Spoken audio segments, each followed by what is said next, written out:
Welcome back to the channel, guys. In today's video, we got 10 picks, 10 amazing picks, man. We're coming off an 8-2 day. We didn't post yesterday. I ain't gonna lie, I was tired as fuck. Plus, I was barely even home. But yeah, we coming today with an early video. We got 10 picks. But first, let's see what happened yesterday. So pull up the graphic. As you can see from the graphic, we went 8-2. Like I said, we only had one live bet and we cashed. That was like a demon live bet. We cashed it. We had no demons. Our total units profit on the day was 5.45. We had no parlays. We reached our monthly goal for we hit 26.10 units. I was hoping for a bit more, but would still take. We reached our goal, so we're on 70 units profit on the year or on the season. I mean to say. Straight bets we've been hitting it, but our parlays have been kind of shit. I will show you guys my calendar profit in a second, but as you can see from my picks, we had TJ over his assist. He hooks on 4 assists, and Shengun he hooks on 35 PRA. I'm gonna show you guys something. I'm gonna just show you guys something. That Shengun read was so good, but I'm gonna show you guys something real quick. Look at this. Where you at, Shengun? Where you at? 6 for 20. This guy goes 6 for 20 from the field. Like, you can't make this up. You just can't make this up. He was so dog shit. He was so dog shit. We just needed one more PRA. He goes 6 for 20. Like, bro, like, can we even watch the shots? Can we watch the shots? Bro was missing wide open layups. Like, it was crazy, man. But yeah, it's what it is, man. We just keep hooking on bullshit. And we cashed every single other pick. And our live bet was Dylan Harper with 20 points. He cashes us exactly 20 points for plus 275. We didn't post yesterday, but our picks from yesterday, yesterday we went 7-7. Or the day before yesterday, we went 7-7 with our picks. It was just so rough, man. Like Jalen sucks up a double for some reason. But yeah, we lost like 7 props. And our units, as you can see, so units for the month of January, as you can see, we're up 32.12 units on straight bets. We had ups and downs, but mostly, as you can see, we kept a quite consistent winning. I mean, we had a 3-day losing streak, but most of the times we came back stronger. And our parlays, fuck parlays, man. Yeah, that's pretty much it, man. Anyways, let's kickstart the month of February. We're done with a win at least. So our first pick of the video, we're going with Derek White over his threes. He's not been hitting his threes lately. This guy's looking being a fraud watch, but I will trust in him today to get me some threes. Reason why this matchup against Milwaukee is so good for him. I'm not really sure if he played the first game. Yeah, he played the first game with Milwaukee. He had two. He went 2 for 9 from three. So if he's taking nine 3-point attempts and goes 2 for 9, is what it is. Players can shoot shit some nights, but as long as he's taking the shot, that's what matters. The matchup for him in this game is so good. The 22nd most 3 points in the league, as you can see, against favorable matchups. So over this line is 7 out of 13 games.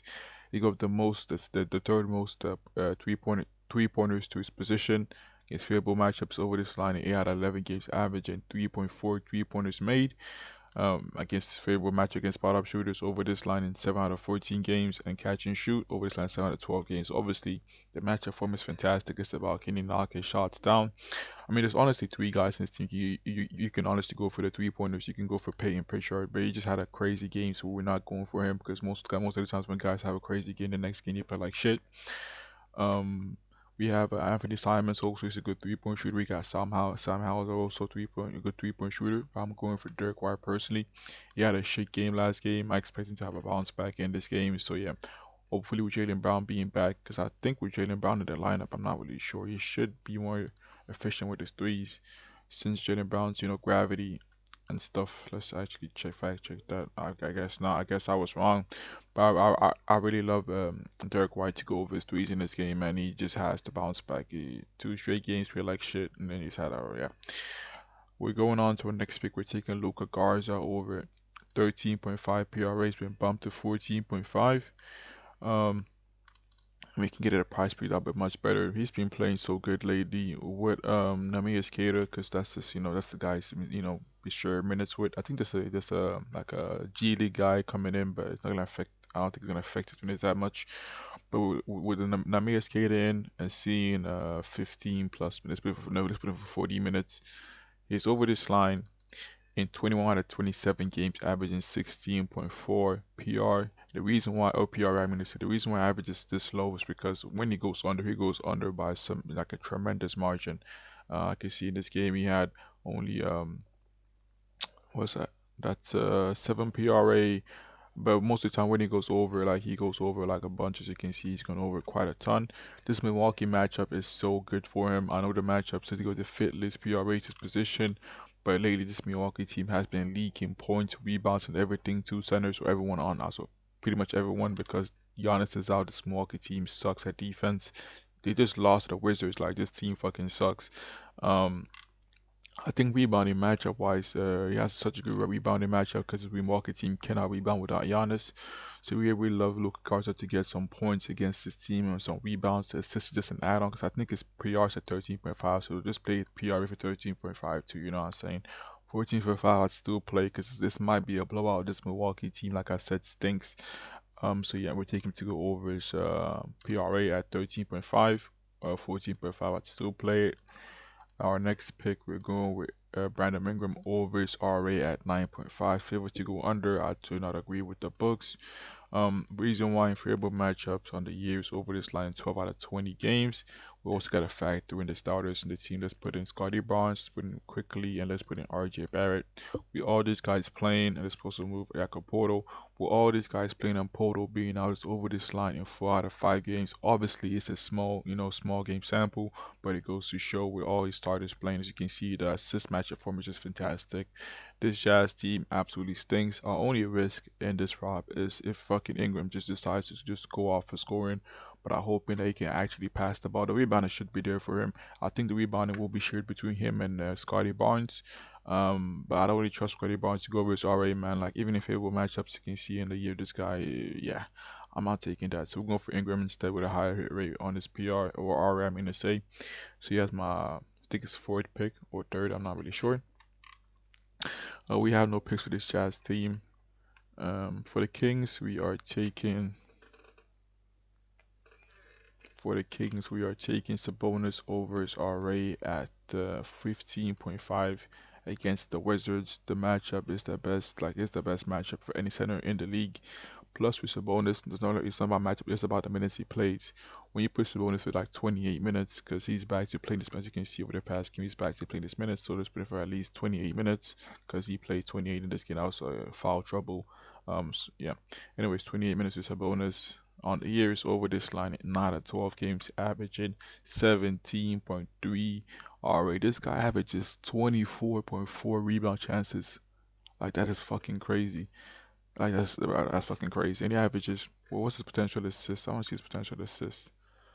Potential assist. What am I seeing? Yeah, he's averaging 7 potential assists. Sabonis, he can literally go over this line with just rebounds. This guy, all he does is rebound. Like literally he's rolling the team just to rebound. Like if you want to rebound on your team, you get a bonus. That's all he does. He's always gonna be in spots to get rebounds, offensive rebounds, defensive rebounds. Plus his matchup is Alex Sarr. This guy sucks at rebounding. Like bro, he's gonna dominate Alex Sarr, man. He's gonna dominate this guy.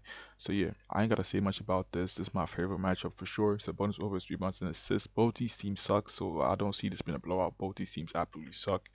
But I will say I lean towards the Sacramento Kings to cover the spread. But like I said, both these teams suck. I expect a close game. So once you see at least 30 minutes with 30 minutes play, they should easily clear 15.5 RA against the Wizards. So yeah.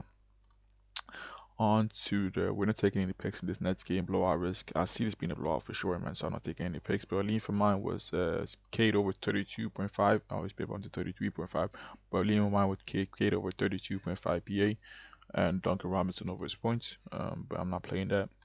Our next pick, we're taking Jalen Brunson over 32.5 PA. For some reason, people are fading this line. I don't get it. You have Jalen Brunson, one of the best isolation scorers, going up against a team that doesn't really double team, and his matchup is Luka Doncic. I mean, I think obviously his matchup will be Marcus Smart, but he's gonna obviously hunt Luka on the switch. If Jalen Brunson gets Luca on the switch, man, it's literally 3 points. Like Luca is one of the worst defenders in the league. I think it said that I saw a stat. I think they said he gives up the most points in the league. Like I think they said he scores the most points. He gives up the most points in the league. Like he just gives up. He does both, which is fucking crazy to me. But yeah, Lucas's matchup. So we absolutely love this matchup to go over. Plus Jalen Brunson when he goes against teams, he got the most PH's position when he sees the minutes, obviously he sees minutes put in for his minutes. He's averaging 39.5 PA against teams that give up the most PH's position, man. Like, yo, Jalen Brunson absolutely torches teams. And I see him torching this Lakers team too. So yeah, I ain't gotta say much about that. It's Luka Doncic, bro. Like point guards against Luka Doncic have been cooking him, like they've been cooking this Lakers team like consistently on the year. Plus, Austin Reeves might be back, so look at Marcus Smart might come off the bench, which leaves Brunson to cook that team even more. Unless Reeves comes off the bench, because Reeves also like a kind of a bad defender himself. But yeah, I'm literally loving Jalen Brunson to go over 32.5 PA. This line should be at like 34, 35 PA. We're getting this such a free line. So yeah, we're on to the next game. In this game, we are fading this bum. Where you at, bum? We're fading this bum, Paolo Banchero, to go under his points at 23.5. He has the worst matchup under. I think it's my only under on the video. Yeah, only under. We're fading this guy to go under his PA or under his points. I mean to say. He has the worst matchup on the day. He have the third least points disposition. As you can see, challenging matchups. He sucks. Bro, this guy's player type is free throws. His player type is free throws. Like, how bad can you be? How bad can you be? Your player type is free throws, and this person with the third least free throws in the league. This matchup is just bad for him. He loves to drive, and if he decides to take a mid-range jumper, he just sucks at it. This guy cannot hit a mid-range to save his life. If he takes 3-point shots, I'll absolutely love it. He's also a bad 3-point shooter, so all he has to do is just drive. And in this game, there's not really much of driving lanes against this Spurs team, so he's gonna have to rely on his mid-range game. There's no way I'm taking Paulo to go over his points when he's going to have to rely on his mid-range game. This guy absolutely stinks when it comes to his jumper. Like, his jumper just sucks. So we're fading him for sure. He's not going to get free throws. He's not going to get the drives to the basket. And if he does, he'll be meeting Wemby at the rim just to swat that shit. This matchup is just absolutely bad for him. So yeah, we're definitely fading him to go under his points at 23.5. So yeah. We're also taking De'Aaron Fox to go over 817. It's been bumped to 18.5, but our line was 17.5. So if you can play like a goblin at 17.5, this guy he's low key be stinking it up. Like, he's low key be stinking it up. He's averaging 17.4 points in the season over the past 10 games, averaging 16.9, seeing 12 shots, 20 games averaging 17.9, seeing 14 shots. So obviously the volume is not there for him. Plus with all the starters being back, it kind of takes away his shots even more. Like if you can see with Wemby, Stephon, Vassell, who's the last starter? I don't fucking know. With these guys in the team, he's averaging 16.7 shots, taking 13 FGA. Like, he's averaging 16.7 points. I mean, they say taking 13.5 shots. Obviously, the hit rate is not good for him, but this matchup for him, I just can't look away from it. Like every single point guard against this Magic team are gonna over. The reason why they do not double team, like they just straight up play man to man defense the whole game. This is the best matchup for my guy, De'Aaron Fox, to go over his points. Like, please, man, there's no way you go under against the Magic. They are a good defense per se, but I mean, not good defense like an average defense, but like the matchup for point guards against this Magic team, like it's so good. Like De'Aaron Fox, you just cannot go under against this team. So you'll take him to go over 17.5 points, 18.5 at the still play. I see him taking 15 shots. The matchup is just too good. You should see a lot of open drives, a lot of pull up threes. You can see they rank 28 against pull up threes in the league. Like, wow, this matchup is just too good to look away from. So take him to go over 17.5 points. Uh, what more picks do I have? Yeah, we're taking Kamara to go over 2.5 threes against the Cavaliers. I think he's played them once. Yeah, he played them once. He had 3 threes on 5 attempts. Bro, this guy is one of the best 3-point shooters in the league when he sees a good matchup. Like, look at this shit. Where we played him, I think we played him in this game, and in this game, we played him in both these games, and he cashed us. We're taking him again in a favorable matchup. Against favorable matchup, they go up the most 3 points in the league. He's over this line in 12 out of 17 games, averaging 3.1 threes made. Only gone under in 5 games, and 4 of those games he hooked on two 3 pointers made. Against the catch and shoot, favorable matchup over this line 12 out of 19 games. Against teams that go up the most 3 pointers use positions over this line in 12 out of 20 games. And my favorite one against teams that get up the most points to use dominant shooting zone. Look at this. It's over this line in 13 out of 15 games, averaging, well, like, whenever he sees the open shots, man, we have to rely on Kamara to knock them down for us, bro. This game, it's going to be a fast-paced game. Both these teams, I don't know why the point spread's at 20 29.5. I'm going to say this is just too low. I would definitely take the points over the point spread.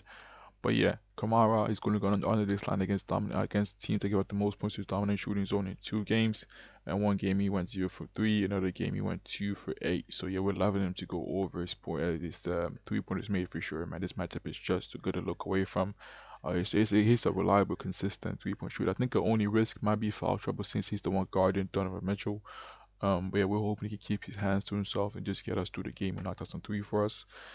And my last pick, we're taking one last 3-point play. We're taking Jamal Murray over threes at 2.5. Jokic being back. Um, this Thunder team, I see them be more focused on stopping Jokic than Jamal Murray. This Thunder team ranked 29 against spot up shooters, and I see Jamal Murray in this game being a spot up shooter or putting up from three. Um, with Jokic in the lineup, his 3 pointers made on the season is averaging, or he's gone over this line in 20 out of 30 games, averaging 3.5 3 pointers made with Jokic in the lineup.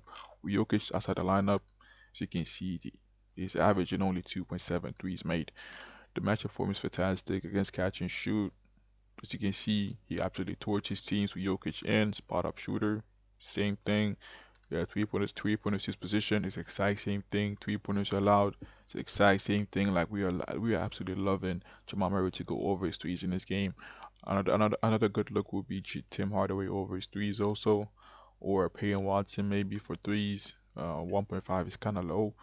But we're going for Jamal Murray, man. I see him getting a lot of threes in this game with Jokic being back. You know, the pick and roll, me and Jokic do, like the handoff. Like, we just love that shit. We love what we've seen with Jokic and Jamal Murray. So we're definitely taking him to go over 2.5 threes made. Those are all my picks. I think it's gonna have a long video, like 20 to 25 minutes. I don't fucking know. I feel like I was yapping too much. Yeah, that's all my picks. To recap my picks, we had these are my 10 picks right here. Take whatever it is that you would like. And who the fuck just joined my Discord? Yo, welcome, Rian. I don't know what to say your name, but welcome to the Discord. Welcome to the Discord, man. But that's all my picks. Yeah. Also, by the way, the Discord is free of charge. I actually forgot one thing. If you want to get more picks, I have a shirt pick, so you can see my guy props guy. We're putting out first. You be putting out some props. Also have my boy Medication Man putting out first quarter props. So if you want to get some first quarter props, join the Discord. If you want to get some more picks, like I said, join both these guys. They be cooking with their picks, man. So yeah, join the Discord. Link is in the bio for free. Thanks for watching, and yeah, I'm out, guys. I'm out.